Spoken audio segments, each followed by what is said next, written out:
The day of your death was written by an angel before you were born. And when that day arrives, the angel of death will appear before you. While the hands of your family that received you into this world were completely out of your control, the hands that receive you at death are entirely based on your deeds.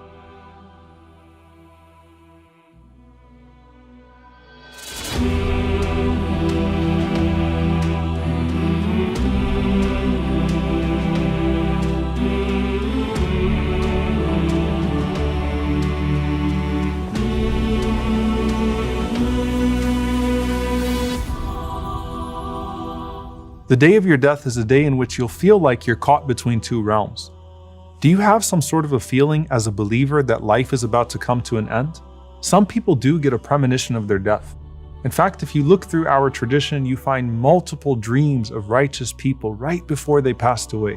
None so more beautiful than the dream of Uthman radiallahu ta'ala anhu, who goes to sleep with the intention to fast and sees the Prophet sallallahu alaihi wasallam and Abu Bakr and Omar, may Allah be pleased with them, in his dream.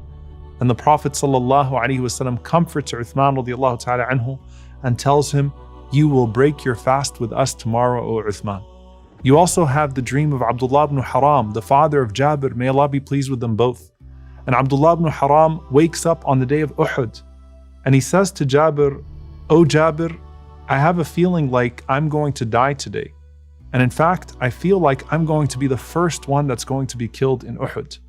And indeed, subhanAllah, Abdullah ibn Haram was the first shaheed of the Battle of Uhud. Something very recently, the people of Gaza. Many people don't know that thousands of people in Gaza had a dream before the genocide started, in which they saw themselves passing away. And this has become widely narrated now, and in fact, some of the people of Gaza comfort each other by reminding themselves of that dream that they had, because the end of it is Jannah. Do we have a feeling? Do we see a dream? Sometimes it is just a feeling, like a believer's intuition. اتقوا فراسة المؤمن فإنه ينظر بنور الله. With the believer's intuition, he sees with the light of Allah. And regardless if there's a premonition or not, everyone goes through the stages of death, but some easier than others. And there are good signs of a good ending. If Allah led you in your last days to give charity, to pray, to read Quran, to be of a cheerful spirit, all of this is a sign of a good ending.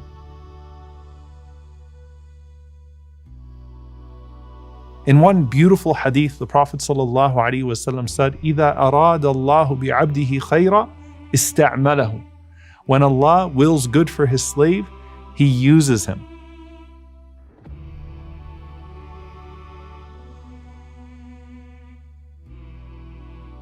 So the companion said, Ya Rasulullah, كَيْفَ يَسْتَعْمِلُهُ? How does Allah use him? And the Prophet ﷺ said, يُوَفِّقُهُ لِعَمَلٍ صَالِحٍ قَبْلَ مَوْتِهِ. He gives him the ability to do a good deed right before he dies. In another narration, the Prophet ﷺ said, إِذَا أَرَادَ اللَّهُ بِعَبْدِهِ خَيْرٍ عَسَلَهُ. When Allah wills good for His slave, He sweetens him. And they said, Ya Rasulullah, how does Allah sweeten His slave? And he said, يَفْتَحُ اللَّهُ عَزَّ وَجَلَّ لَهُ عَمَلًا صَالِحًا قَبْلَ مَوْتِهِ ثُمَّ يَقْبِضُهُ عَلَيْهِ. Allah guides him to do a righteous deed right before he dies, and then He takes his soul while he's in that state. The Prophet ﷺ said, whoever says, La ilaha illallah, seeking Allah's pleasure, and this is the last of his deeds, will enter paradise. And whoever gives charity, and this is the last of his deeds, will enter paradise. There are so many stories of the righteous leaving in the state. When Umar ibn Abdul Aziz rahimahullah was dying, he brings his wife Fatima close to him.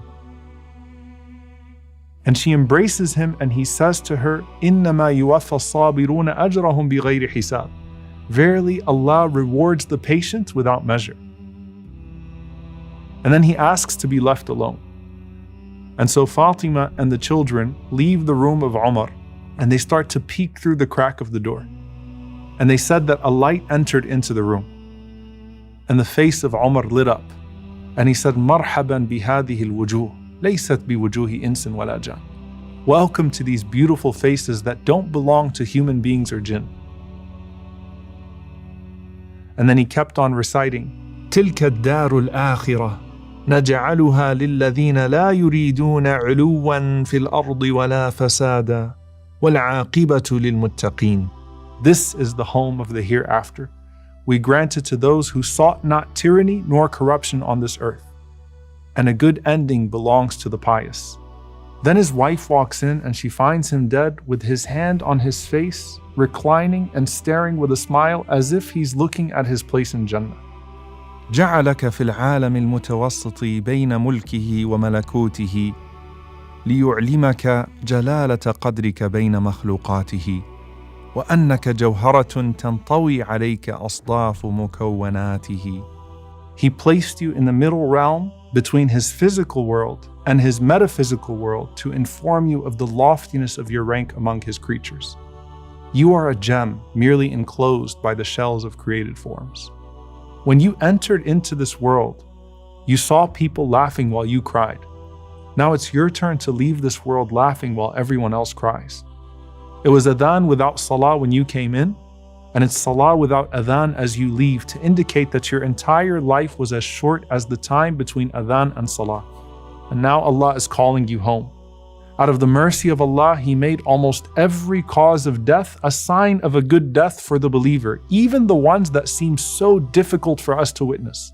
Uttering the shahada, dying while doing a righteous deed, dying in a fire, or dying by drowning, dying in a plague or dying by stomach disease, dying from a lung disease or being crushed or perhaps dying in a car accident, dying on a Friday, dying defending your life, dying defending your wealth, dying defending your religion, dying during pregnancy, dying during childbirth. All of these are signs of a righteous ending for the believer, as ugly as they can look on the outside. And as ugly as death can be in how it manifests to those of us still stuck in this realm, the beauty is found in where the soul sees itself going. And it's all in the blink of an eye. When you reach the height of life, He told you, وَلَا تَمُدَّنَّ عَيْنَيْكَ إِلَى مَا مَتَّعْنَا بِهِ أَزْوَاجًا مِّنْهُمْ. He told you not to strain your eyes towards what pleasures He's allowed some of them to enjoy. And He told you that it would be said to them one day, لَقَدْ كُنْتَ فِي غَفْلَةٍ مِّنْ هَذَا فَكَشَفْنَا عَنْكَ غِطَاءَكَ فَبَصَرُكَ الْيَوْمَ حَدِيدٌ. That you were totally heedless of this reality, but we removed the veil from you, and today your vision is sharp. With your eyes, you now see angels descending as light approaches, and they sit all the way at the end of your horizon as the angel of death comes near. With your eyes, you see the people you love bidding you farewell. With your eyes, you see the hospital bed sheets turning into a kafan, your shroud of death. With your eyes, you see yourself trapped in a body being carried, and now the soul is to be carried. With your eyes, you see that instead of medicine being injected into your body, the medicine is the ejection of your soul from your body. With your eyes, you see your soul leaving your body, never to return to it again. The moment of death comes, and the soul is removed. Your vision is blurred. The voices from the world become quieter, and a new perception comes that is straight from your soul. Before you even have time to experience the extreme trepidation of leaving this world, the angels descend upon you saying, "Don't be afraid." And before you can grieve your past and the people that are about to become your past, the angels say, "Don't grieve." And before you can even think of where you may be going, وَأَبْشِرُوا بِالْجَنَّةِ الَّتِي كُنْتُمْ تُوعَدُونَ. Glad tidings of paradise, just as you were promised. Your body becomes still. You've lost the ability to move your limbs. Your soul rises through your throat. And just like that, you've moved into another world.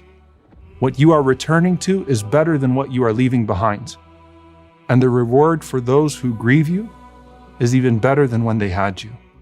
Inna lillahi wa inna ilayhi raji'un. To Allah we belong, and to Him we all return. قل لن يصيبنا إلا ما كتب الله لنا هو مولانا وعلى الله فليتوكل المؤمنون.